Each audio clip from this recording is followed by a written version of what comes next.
there's this advice that people give, just be yourself. And it's terrible advice on one level because it's impossible to take. First of all, unless you've done enormous amounts of work, you don't know who you are. And so it's very difficult to just be yourself. It's a mountainous task, but it's also a great game. And you don't have to get all the way there.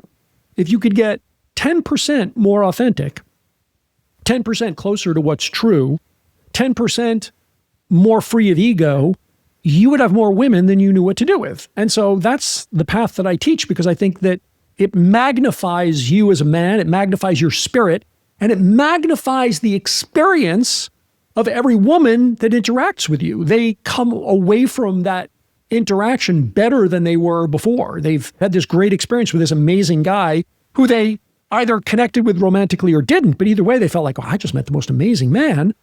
And then if they do end up in a sexual relationship with you, they get that experience of having this shared experience instead of this taken experience. Confidence is hard to come by. And it requires a lot of courage to become confident.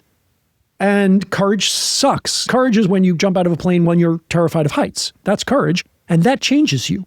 That actually makes you into a better man, a better human.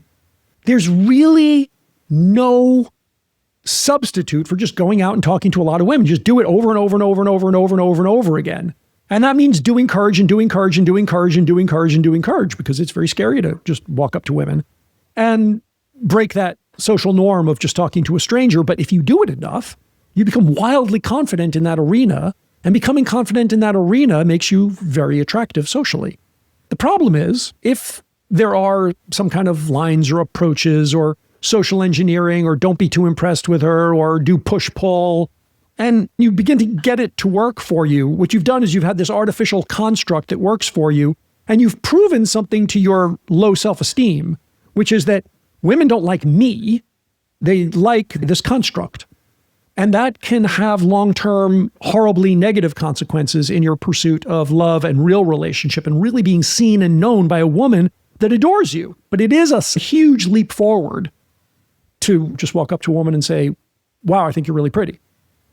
Not the best way to approach a woman, but it ain't bad, because at least it's just completely truthful.